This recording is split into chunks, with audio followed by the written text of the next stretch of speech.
Olá pessoal, mais um vídeo no canal Vene Casagrande, um vídeo com informações importantes envolvendo o Flamengo, que vai enfrentar agora o Botafogo no próximo domingo às 11 horas da manhã, jogo pelo Campeonato Brasileiro. E por conta do horário, que é um horário exótico, a gente já conhece que existe esse horário, mas a gente pouco vê o Flamengo jogando nesse horário, ainda mais num clássico. O Tite e a sua comissão técnica, juntamente com a diretoria, vão mudar a programação para a preparação do jogo.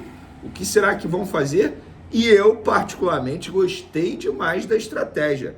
Já já vou contar para vocês. Vamos falar também sobre o provável time do Flamengo que vai a campo nesse domingo para pegar o Botafogo. Tem também mercado da bola, a imprensa internacional noticiando que o Flamengo tem interesse em 2 jogadores bem conhecidos. Um deles para uma posição... vou falar logo a posição. É para a lateral direita. Dando spoiler aí para vocês. E vamos falar sobre mais coisas também, mais informações aqui do Flamengo. Mas antes, gostaria de pedir para vocês se inscreverem no canal, darem o like no vídeo, ativarem a notificação e também compartilharem o vídeo com os amigos, com as amigas. E assim o canal Vene Casagrande cresce cada vez mais. Conto com a sua colaboração. Qualquer ajuda será super bem-vinda. Se quiser colaborar de maneira financeira, tem o Pix aí na descrição. Fique à vontade, obviamente não é obrigado, é só se você desejar ajudar o canal Vene Casagrande. Eu vou começar com uma notícia triste, luto. O Flamengo emitiu um comunicado aí lamentando profundamente o falecimento do cantor Anderson Leonardo.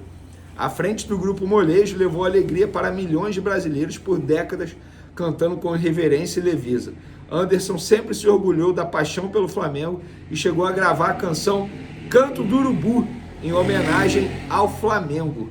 O Clube de Regatas do Flamengo se solidariza com familiares, amigos e fãs neste momento triste. Fica aqui o meu abraço aos familiares e amigos. Um momento triste, que Deus o tenha.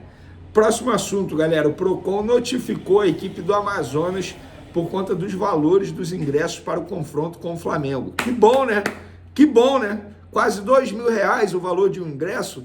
Só de taxa, quase R$300 que o torcedor deveria pagar. O Procon de Amazonas solicitou esclarecimentos sobre os preços adotados nos ingressos da partida, além de informações sobre gratuidade e meia entrada para o confronto. Além do Procon, a Comissão de Defesa do Consumidor da Assembleia Legislativa do Amazonas também notificou o clube exigindo justificativas aí para saber os valores. Os ingressos para o duelo estão à venda por valores entre 150, meia entrada do setor sul, e 1.500. Teve ingresso aí que eu vi que estava batendo 1.750. É um absurdo. Quer saber a justificativa? Absurdo. Estão querendo tirar proveito do torcedor rubro-negro que nunca assiste ao Flamengo jogar. A verdade é essa. A verdade é essa. Um absurdo o valor dos ingressos que estão cobrando para esse jogo. Tá bom? Fiquem ligados. Vamos agora falar de Flamengo e Botafogo. Inclusive, jogo 11 horas da manhã e mais uma dificuldade para os dois times. A previsão aqui no Rio de Janeiro, olha, é quente, hein? Embora a gente esteja em outono, mas segundo o Clima Tempo, que é um site especialista aí em previsão do tempo, a previsão é que o próximo domingo seja o dia mais quente dos próximos 15 dias no Rio de Janeiro, com mínima de 21 graus e máxima de 37. Boa sorte aos jogadores.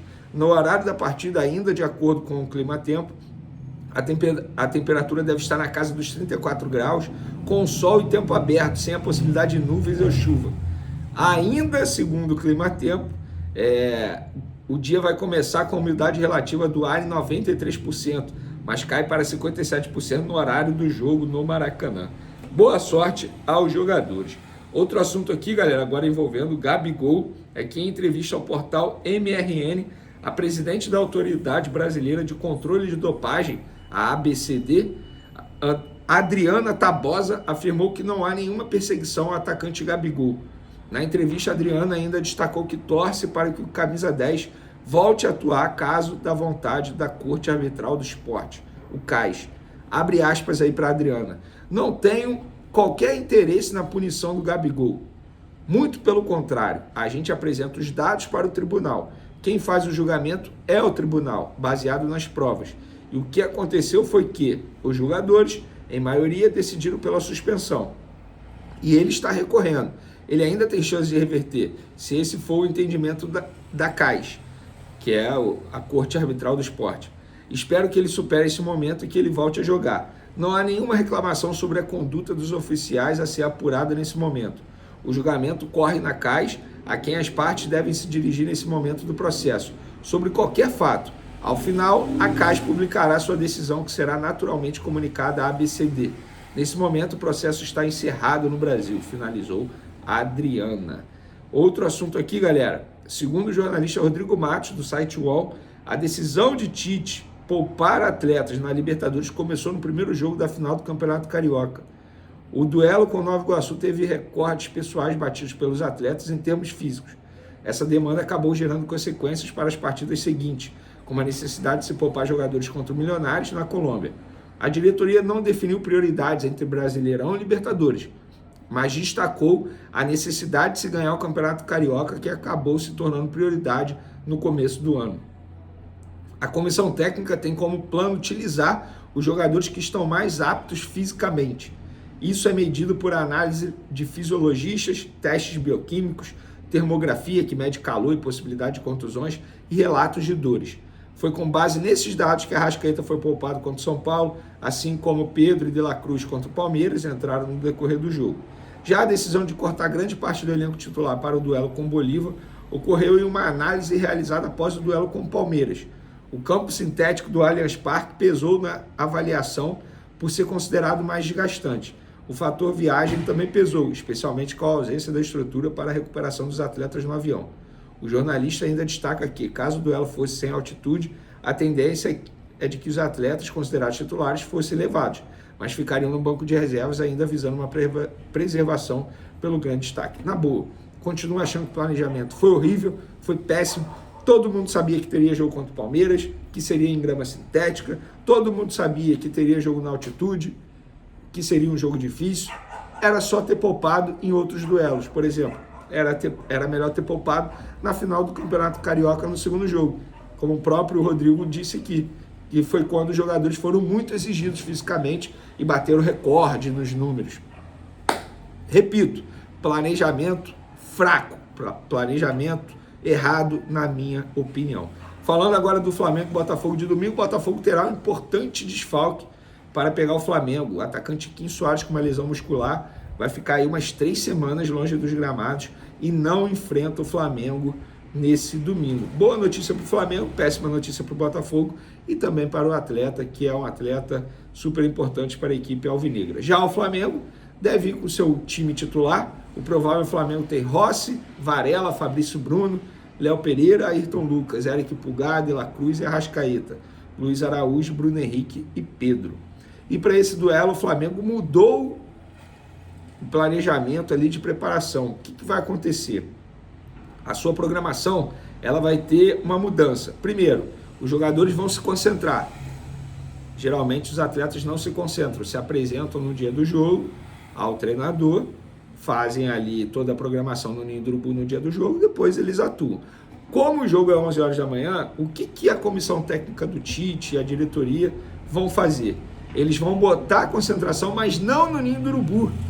Eles vão botar a concentração em um hotel na zona sul do Rio de Janeiro. E isso tem um motivo. Por quê? Como o jogo é muito cedo, eles vão se concentrar, vão chegar, vão treinar, depois vão para o hotel, beleza, vão dormir no hotel.